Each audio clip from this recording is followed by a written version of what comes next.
The topics and opinions expressed in the following show are solely those of the hosts and their guests and not those of W4CY Radio, its employees, or affiliates. We make no recommendations or endorsements for radio show programs, services, or products mentioned on air or on our web. No liability, explicit or implied, shall be extended to W4CY Radio or its employees or affiliates. Any questions or comments should be directed to those show hosts. Thank you for choosing W4CY Radio.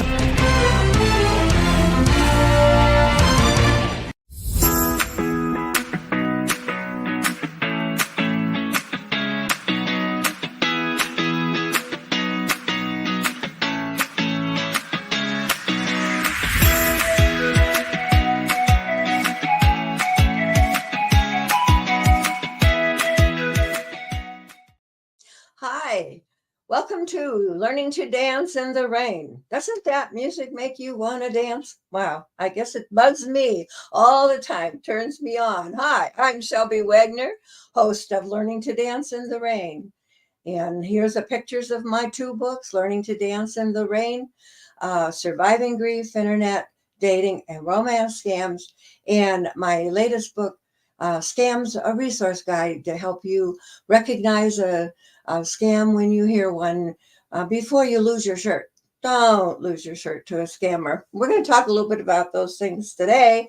I would like you to know that my books are available on Amazon.com, and I appreciate it if you take a look at them. And I wrote them to help you save your money and save your heart, and I hope that does meet my objectives. Thank you very much for being here today. I'm really quite excited to introduce my guest, Matt Thornton, and we've talked several times. I really have enjoyed every one of them. Matt is the Vice President of Business Development for Eagle Investigative Services Incorporated, and currently he's the principal operator. He's been a licensed investigator for 7 years. He's performed investigations utilizing the Eagle Investigative Analysis method for capital crimes, unsolved homicides, and post-conviction relief cases. He has secured contacts with U.S. Army and U.S. Air Force for genealogy research services to assist the repatriation of MIA and KIA soldiers from World War II. He currently manages a team of 23 genealogy researchers and certified genealogists, and the team has solved over 2,000 cases for the U.S. Army. Oh my, I've got 2 more paragraphs to read about Matt, but you know what? I'm going to have him come on stage and tell us about him himself. Hi, Matt. How are you? Hey, Shelby. I'm doing well. Welcome to my show, and let's get going here. What is an investigative person? Really, we see them on TV, in movies. Now you tell me what you do. Yeah. So I guess you had Magnum PI, right? Everybody. Oh, yes. We try not to use that PI word because generally when especially when attorneys hear the word PI, they kind of put you into a box that really isn't who we are. Yeah, I've chased cheating spouses. The first cheating spouse case that I dealt with, the cheating spouse was a female police officer, and she had an affinity for firemen, and so her husband hired me to follow her, and so I did, and she had a very lead foot. So when you got a lead-footed cheating spouse in a police car, that makes it a little bit more difficult, but definitely solved the case, and he got custody of children, which is what he wanted. So that was very cool. So that's really not what we do. We specialize in complex investigations. We do a lot of work with with finding people is something that we really do a lot of, and so that's what we do with our contract with the U.S. Army, and so that helps. And then one thing I have personally gotten involved with is post-conviction relief. So these are A lot of people refer to it as unsolved homicide. Unresolved wrongful convictions, should I say? And although the courts don't like that word, because if someone has been convicted and it's not, they don't consider it wrongful, even though it may have been the wrong person. So post-conviction relief is what it is, and that's something that a lot of people don't know a lot about. Is that one in five criminal convictions potentially are the wrong person, and that's a little scary. So those cases can be obviously very rewarding in helping someone who is in prison that shouldn't be. So we just do the investigative side of things, and so that kind of morphs into the whole cold case, because if the wrong person has been convicted, then it truly is a cold case, right? And so we need to find out who actually did it. So those investigations are very similar, a cold case investigation and a wrongful conviction. Go ahead. We have a question. That's what they want to know is, what do you have to do to become a private investigator? Yeah, that's a good question. Every state is different. I don't know what state this caller is in, but in South Carolina, there is an agency, a law enforcement agency that controls the private investigation industry, and you have to register as a private investigation company, and you have to meet certain requirements. Our Eagle was formed by a gentleman named Jimmy Karsten, who was 22 years U.S. Army CID special agent, and so his qualifications were more than enough to become a private investigation agency in South Carolina. So I know Georgia is a little different than South Carolina. We are registered in both Georgia and South Carolina. But so every state is a little different. I say whatever state you're in, I would just Google it and see what it would take. And I know in South Carolina, you get on their website and it gives you all the information on the requirements and all the documentation that's needed and that type of thing. What was that website you need to go to find all of that information? In South Carolina, it's called SLED, S-L-E-D, South Carolina Law Enforcement Division. And but like I say, in every state, it's different and different requirements. Yeah. All right. We had another question: is what brought you to this line of work? Wow, that's a good question. So I was 30 years in the textile industry, and those of you that know anything about the textile industry, it wasn't like we were making buggy whips or stagecoaches, right? The famous picture of stagecoaches being delivered by a train, right? How ironic was that? So, but we're all still wearing clothes, and fabric is still being made. It's just being made somewhere else, like halfway across the world. And so I'm a refugee of that industry, and I was doing business coaching for transitioning soldiers for the U.S. Army out of Fort Jackson in Columbia, South Carolina. And I met Jimmy Karsten, and he came to one of my classes, and I was helping him with his business plan. And I got so involved and so interested in his business that I quit my coaching business and came to work for him.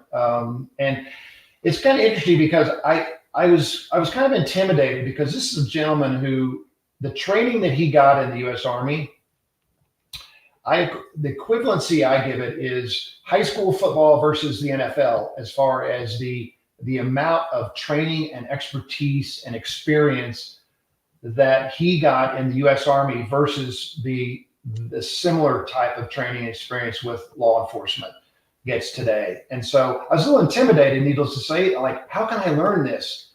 I'm getting old, and how can I learn this? But what I soon learned was, it's not rocket science to be a good investigator. What it is a lot of hard work. And I mean, a lot of hard work. And so I was used to working hard, so that wasn't a big deal. And then I had the greatest mentor ever, which is Jimmy Karsten. And so I've been doing this for 7 years, and I can tackle any investigation that you can throw at me. And of course, I've got him to lean on too, which helps a lot. So that's how I got into it. Can you tell a little bit about what do you do first when somebody hires you to find somebody or investigate a case? What do you do? Yeah, so two things. So let's say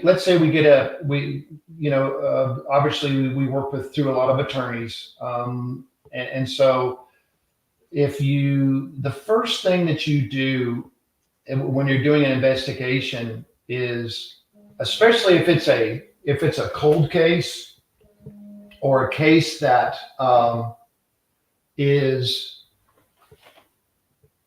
that someone else has worked, which generally is the case. That's generally what happens, right? The case has been worked by somebody, either another investigator or law enforcement. And so it's very important to get all the information. You've got, that's, as an investigator, you're an information collector. And so you're collecting as much information as humanly possible. So if it is, let's say it's a cold case, and I want to go back to that word cold case, okay? So if you look at the definition of a cold case, you look at Webster's definition, it basically says a cold case is a case where every lead has been investigated, every stone has been overturned. And it's just, there's just nothing left, and they're just totally at a standstill. That is a cold case. That is a cold case, and that's the definition of a cold case. Cases that I have worked that are unsolved, the FBI uses the word unresolved. That's the word that they use. And an unresolved case is one that has been worked, but not fully. It's for various reasons, the investigation has stopped. And so they're unresolved. They're not technically cold cases. But I use the word cold case because that's what everybody knows what that is. It's an unresolved homicide. Okay. And so a little history of unresolved homicides. Okay. So in 1965, the homicide clearance rate was 95%. So 95% of all homicides were cleared in 1965. Okay. Today, it's 50%. It's a 50-50 proposition. If someone you know or someone you love is a victim of a homicide, it's a flip of a coin as to whether or not they're going to catch the perpetrator. And if anybody on this call thinks that that's acceptable, I'd like to have a conversation with you, because it's not acceptable. And there's a lot of reasons why. There's a ton of reasons why. A lot of it is lack of resources. You'd think, and a lot of the comments I get afterward is, gosh, with all the technology today, you'd think they would be easier to catch them. And so, it's a blessing and a curse, the technology, because I think everybody wants to use DNA. Oh, we use DNA. Yeah, DNA solved this, DNA solved that. There's only available DNA. Okay, so that's DNA that's available at a crime scene to solve a case in 10% of homicides. So DNA ain't the answer. Okay, it has solved a ton of cases, no question about it, and it has solved a lot of cold cases. And some cold cases have been sitting waiting to have DNA testing done. Okay, and so it's great. It works, and it's wonderful. But I think a lot of times it kind of may make people a little lazy, thinking, oh, we'll just use DNA to solve this when it's not even available. So anyway, lack of training, and that's where we try to make a difference, is the training in how to perform an investigation properly. And that goes back to the training from the U.S. Army. So the training to actually work and try to solve a case like this, and doing it properly, is the key. And I've yet to find one that's been done properly. So anyway, so that's, that's where we are as far as cold cases go. So when you get a cold case, you want to get everything. You want to get the initial police reports. You want to get everything that's what's called discovery. Okay, that's what is there, what is in the case, what are all the and you can FOIA that. FOIA, Freedom of Information Act. You can FOIA that information. Now, the problem is a lot of the information is redacted. So some of the key information that you may need has been redacted on those, and it is what it is. But the important thing when you're working on a case like that is to go back to what we call first vantage point. You go back to where the actual crime happened. I mean, literally standing in the exact spot where the crime happened, and you do a 360. You look for cameras, you look for neighbors, you look for all kinds of things. And let me give you an example. So we're working we're working on a post-conviction relief case. Okay. So the post-conviction relief case is 10 years old. Okay, it's a 10-year-old case. So this person has been sitting in prison for 10 years for a crime that we don't think that he did. Okay. So we went to First Vantage Point because at this point, that's when we became involved in the case. First Vantage Point was the street out in front of the house where the crime happened. Okay. So we stand in the street and we do a 360. We literally, Jimmy and I did a 360. We looked everywhere. Are there cameras anywhere? Are there anything? The next door neighbor is out in his yard. So I walk over, introduce myself, tell him who I am, what I'm doing there. And I said, do you remember a crime that happened next door 10 years ago? And he goes, oh, absolutely I do. I said, okay. I said, did law enforcement ever come and ask you about this, about what you saw, what you heard that night? Nope. I said, okay. Did a defense attorney ever come to you and say, hey, a crime happened next door on this day. Do you know anything? Did you see anything? Nope. I said, so nobody has talked to you about that case that happened 10 years ago until today. He goes, you're right. That's right. Therein lies the problem. How many on this call watch Chicago PD?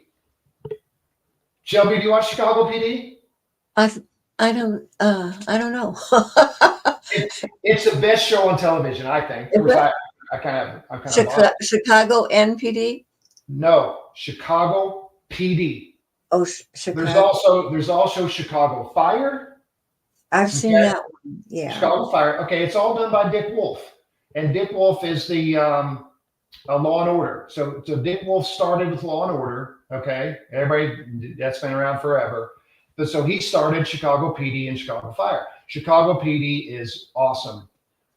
The guy Hank Voigt, who is the sergeant, is just a man. He is the man. Anyway, so one of the first things he says whenever there's a crime, canvas interview. Go talk to all the neighbors. Right? That's the first thing you do. When there's a crime, law enforcement, that's the first thing you should do is go talk to the neighbors. Do a canvas interview. That is blocking and tackling. That's basic investigation 101. And it was not think of that automatically. I mean, that'd be the first. Yeah. That's the first thing you should do. Right. Yeah, so that's why I say it's not rocket science. So it wasn't done. It wasn't done by law enforcement, and it wasn't done by the defense attorney. If it had been done by either one of those things, this gentleman would not have been put in prison. Is that sad? Yeah, really. 10 years of his life. Yeah. He's still in there. It's been 12 now. Oh, it's still there. Oh my. Still there.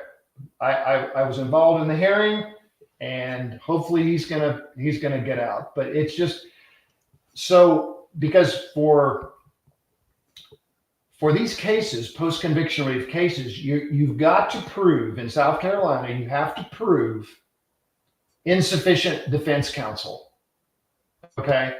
So the defense counsel was insufficient in his defense of this case. Okay. Well, that was number one on the list, right? That he didn't do canvas interviewing. And if he would have, here's what he would have found. And that person that I talked to actually got up on the stand and for the hearing. Okay. Mm-hmm. There were 21 other things the defense counsel didn't do either. And there's 21 other things that the law enforcement didn't do in the case. Okay. So we're not bashing law enforcement. We do not bash law enforcement. A lot of it is they just don't have the resources and the time to do these things properly. But the defense attorneys, what are you going to do about them? But the prosecutors, if you read this case and you looked at the information that the prosecutor had in order to even bring this case to trial, it's a joke, an absolute joke. There was no evidence, zero evidence. It was the testimony of a very deranged crack addict that ultimately put this dude in jail. But no evidence, no physical evidence, no phones, no cell phone records, no canvas interviewing. None of this stuff was ever done. So it became theatrics. It became courtroom theatrics to get this dude convicted. And that is wrong. That is wrong. I don't care who you are, that is wrong. And so those are the kind of cases that we love to wrap around because I did a full investigation of this case. And then I gave it to the post-conviction relief attorney, which gave her so many things. She said, I'm used to having one thing that I can really pin on the defense attorney that he didn't do. He said, you've given me 21 things. Oh, wow. So that's the difference in what we can do to help this. And so cold case, and so it is a cold case. Right? If he didn't do it, who did? Who did do it? And so in our investigation, we know who did it. And these are people that law enforcement knew of, but never interviewed. Did not interview whatsoever. None. They drew their conclusions, and by God, they rammed it home.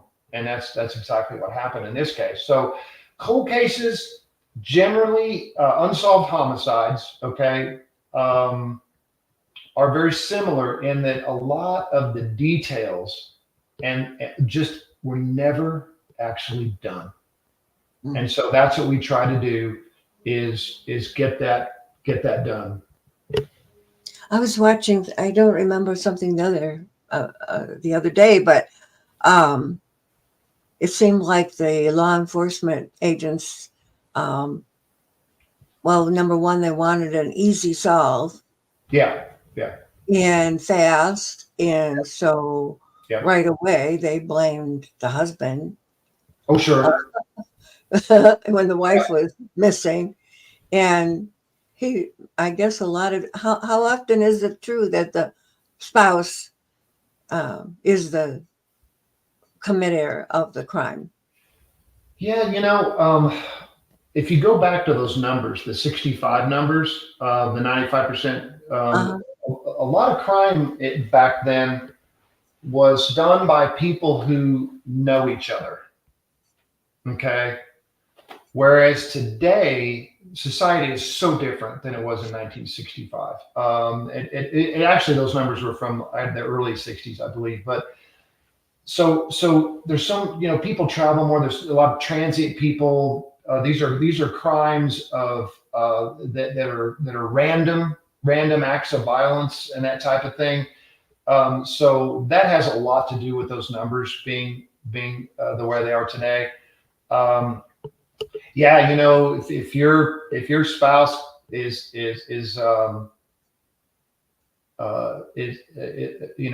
has passed away, you're going to be the first person. And I've got it written down on my board here: no poly, no waiver, no statement.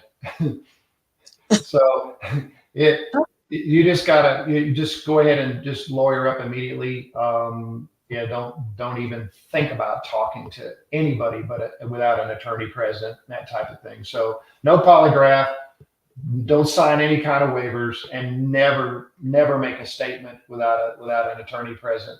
That's just, everybody should know that. I know they don't, but well, a lot of times that people would think, well, I'm innocent, so yeah, you just innocently fall into their trap. wrong. Dumb. Think you're innocent until proven guilty, but it seems nowadays you're guilty. Yeah, and again, I'm not bashing. We need to make sure everybody realizes we're not bashing law enforcement. They have an incredibly tough job. It gets tougher every day. But they also do some things that don't help their cause. And so then there's a lot of great law enforcement officers out there that do investigations properly. But, I know you and I are old enough, Shelby, the Lucille Ball show. Okay. There's a famous skit that she does where she's working in a candy factory. Mm-hmm. You remember that? And the candy is in boxes and it's going across a conveyor belt. And so she has to put a lid on it and wrap it up. Well, they're going by so fast that she starts eating the candy and the boxes are falling off the end of the boxes are falling off the end of the belt. Well, that's what happens. That's what happens in law enforcement. There are so many cases that they just can't do it all. It's impossible. And therein lies part of the issue that we're trying to help solve, is that really law enforcement really isn't prepared to do all these investigations, right? They had enough trouble just trying to keep the living people safe. Mm-hmm. And so this training, and they need to hand these cases over to somebody else. And another thing, there's only one thing that we some statistics that we found: only 7% of all law enforcement agencies in the nation, and there's 18,000 of them, only 7% have a formal, trained, and active cold case unit. Only 7%. But some agencies do. They have dedicated investigators who do nothing but work on unsolved homicides.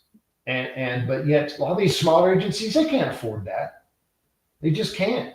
And so if you live in a rural area and you're someone you know or love is a victim of an unsolved homicide, the chances of them solving that are very, very slim. And they need to turn that over to the civilian, civilian groups like ours that can help to do that. Now, Georgia just passed a law that they can only hold on to a case for 3 years.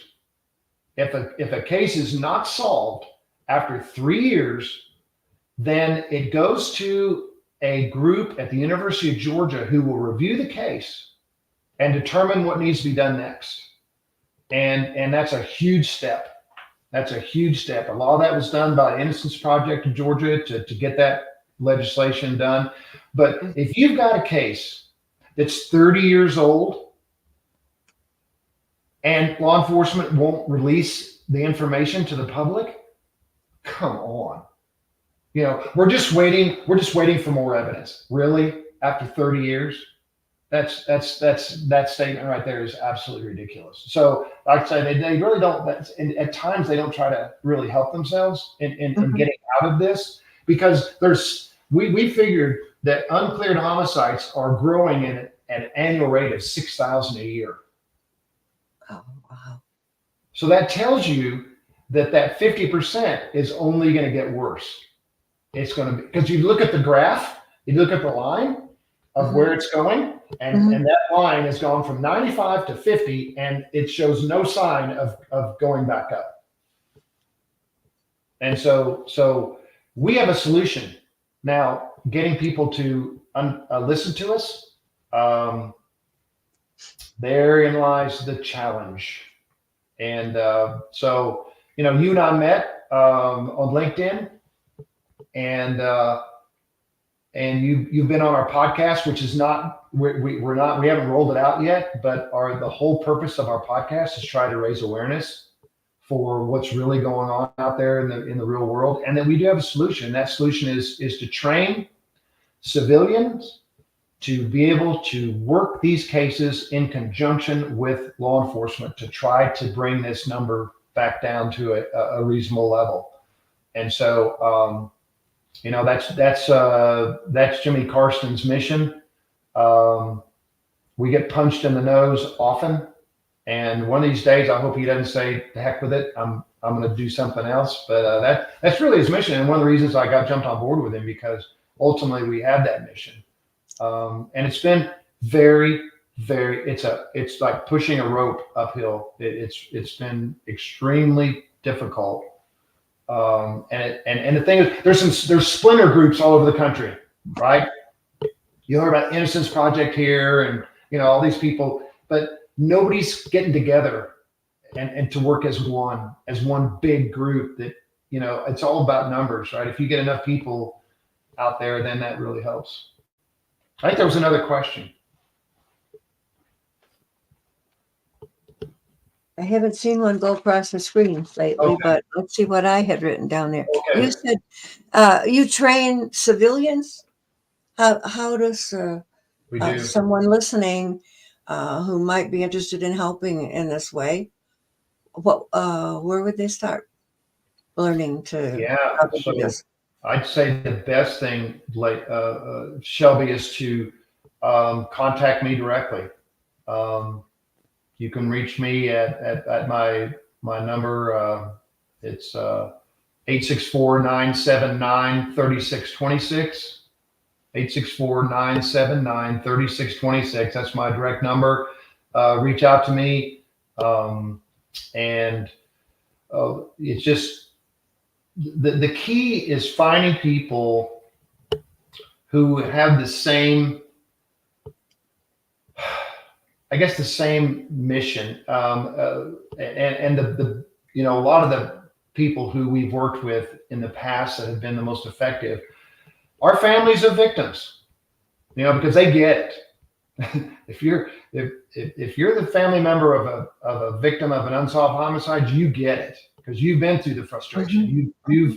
You've been through being pushed away and told and lied to and all that kind of stuff. So those seem to be about the best. Mm-hmm. One of our first successes, there was a group of ladies in Sumter, South Carolina, and they were all in their 70s and 80s. And one of the members, they were a garden club, and one of their members disappeared out of her home, and she's never been found since. And we trained that garden club, all those ladies, on how to investigate that missing, it's really a missing person case, how to do it themselves. And they did a wonderful job.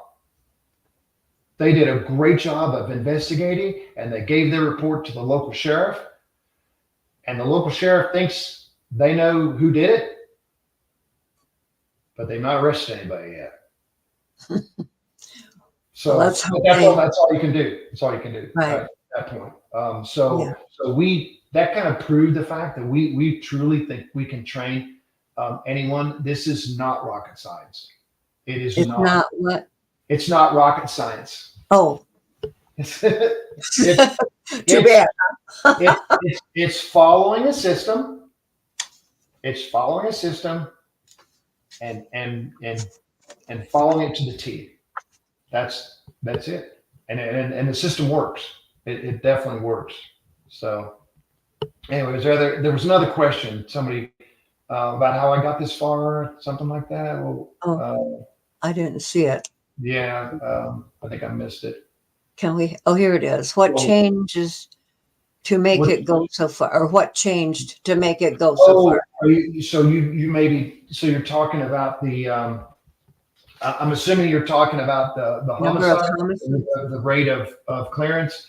Uh-huh. That's a good, we came up with 3 reasons: resources, lack of training, or, really lack of resources, lack of training, and poor case management. Okay. Thank you. Poor case management. It's just, which is leadership. Case management is leadership. So we see investigative reports that have not even been signed by the superior officer. They've not been signed off. So we get, when we FOIA all the information on a case, and you look at the incident reports and all of the investigation that was done by law enforcement, and there's a line at the bottom for the supervisor to sign off on the case. And very, very rarely do we see a signature there, which tells you one thing, right? Nobody ever looked at it. That's all. The only thing you can surmise from that, right? And so you talk about frustrating. And so again, this is the training that Jimmy got in the Army. And I know I keep throwing that out, but it is truly the best training. Those of you that are in the military, you know this. It's the best training on the planet. I don't care what occupation it is, it's the best. And the law enforcement training and the investigative training that Jimmy Karsten got when he was a 22-year U.S. Army CID special agent. Everybody knows NCIS, right? Shelby, have you watched the NCIS? Yeah, I watched that. Well, CID is the same thing as NCIS, except it's in the Army. Okay? So NCIS is Navy and Marines. The Army is 4 times bigger than the Navy and the Marine Corps. So CID is pretty daggum important. And when he was there, you actually were a green suiter. You were a member of the U.S. Army, whereas NCIS is civilian. A lot of it's retired, or former military. But so that kind of training, and it was all about task management and oversight of the cases. So that because you can't, nobody's perfect. You're going to miss stuff. But if it's oversighted by a superior who looks at it and says, hey, you missed this. You didn't dot that I. You didn't cross that T. That's how it works. And that's the difference. It's the oversight and case management to make certain that nothing is missed. And so back to the prosecutors. So if the prosecutors would tighten down and kick these cases back to law enforcement, it would force them to do a better job. They're allowing cases to come before them that have not been investigated properly. I've seen it numerous times.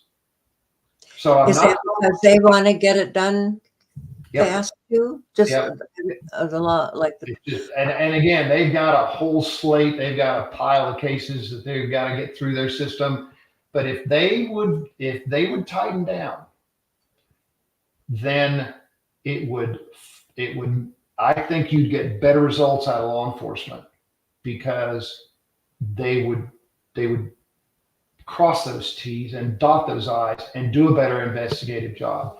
Now, defense attorneys, that's a whole nother ball game, because when you go to law school and you become a defense attorney, you and the American Bar Association has guidelines on what, if you're a criminal defense attorney, okay, if you put your shingle out as a criminal defense attorney, you sign a pledge,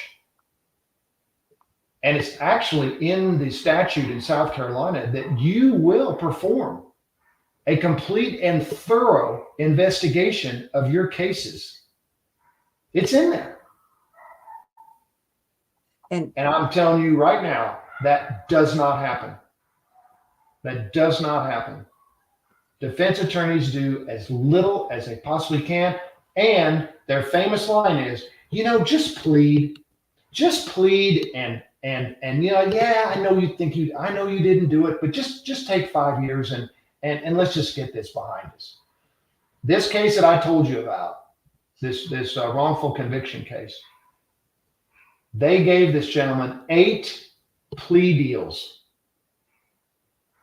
8. That's unheard of. And he said, no, I didn't do this. I am not pleading. I'm not going to go to jail. I did not do this. I'm not going to accept these plea deals. But that defense attorney, until even during the hearing, well, he probably should have taken the plea. I'm like, what? What? Talk about it. That's just a cop out. Mm. So anyway, I think I'm not throwing, we're not throwing law enforcement under the bus. They are absolutely overworked, underpaid, and undertrained. But if the prosecutors would tighten up and require sound physical evidence and did, in this world of digital, doing a digital forensics on a laptop or a cell phone, that should be automatic. And the state of South Carolina will pay for that. Actually, the state, and a lot of states will do this, they'll pay for all that work. They'll pay for the digital forensics, and they'll pay for DNA testing. And so there's no excuse. Okay, oh, well, it's indigent defense and we couldn't afford it. No, that does not work. And so everybody just needs to tighten down and tighten up on these cases. And that would help tremendously. I don't understand how an attorney, if he knows his client is guilty, how he can defend him and get him up. Yeah, that's a tough one, Shelby. I'm with you. And we have had a few cases where people have come to us and they're like, well, yeah, my son did pull a gun on the convenience store clerk, and and he got 30 years, but he only should have gotten 15. We're like, sorry, we do not work those types of cases. Now, they may be right. The sentence may not have matched the crime, but we do not work those types of cases. And the attorney, in our judicial system, everybody has rights to a fair trial, and so and that's another thing. We all know that there's cases out there where people get off on a technicality, right? Mm-hmm. And they actually did it, but they got off on a technicality, and that's wrong. But then again, so in my case, with the case I worked, so our guy got convicted, and there was like no technicalities, there was no nothing. So yeah, I know that is a head scratcher. So we need more police officers, troopers, and we need more people working vaccine. I think that is kind of a solution. Yeah, that is kind of a solution. Have civilian groups that are legitimate, that are trained, and actually our training, we certified it because there's no such. We've never seen a cold case certification, a cold case investigator certification. There isn't one. So we said, all right, then we're going to create it ourselves, and we're going to call it that. And nobody's called us out on it. And so, if a case is 10, 20, 30 years old, it's time to let somebody else. And I hate the term fresh set of eyes. You hear that all the time. Oh, the case just needs a fresh set of eyes. No, it doesn't. It just needs to be investigated properly. It's not about the eyes. It's about the what and the how. Mm-hmm. And how is it going to be investigated? Not a fresh set of eyes. Right. Because So anybody can just go look at it, right? right, right. That's what I know. Oh, wow, this looks like a really cool case. No, that's not what it's about. So, well, we've just got a couple more minutes here. Here's another one. Do status of limitations apply? Okay. They do in some cases, but generally, if new evidence is brought forward, then statute of limitations does not apply. So in other words, if you do find, either DNA evidence, physical evidence, or someone comes forward and says, "Hey, I know who did this," or knows something, then actually, in most states, statute of limitations does not apply. Okay, we're coming down to the end here, and I wanted to talk about scams. Will you come back again another time and let's talk about? Oh, absolutely. I'd love to, because because listen, you and I have talked a lot about scams. I've not read your book, but I feel like I have, because you and I have talked so much, and I feel like I know everything there is in both of those books. Right. So we'll work on that as to when you can come back. And I want to thank everybody for listening. And I hope you enjoyed it as much as I did. I'll see you next week. Next week, we're going to have, what is that? The 26th? I've forgotten already. This is the 26th. So next week is Pastor Carl Litchfield. I hope you have a happy Easter and a good weekend. And thank you, Matt, for coming and talking with us about this. I really think we learned a lot, and I appreciate it. And gee, if I were younger, I might take your training. I'm going to see if I can get involved with that Operation Shamrock. Did you read about that on advocating against romance scams? But this is the pig butchering, and that's another story. So thanks a lot, and thank you, Rebel. I appreciate everything that you do. All right, thank you. Take care. Bye now. Bye-bye.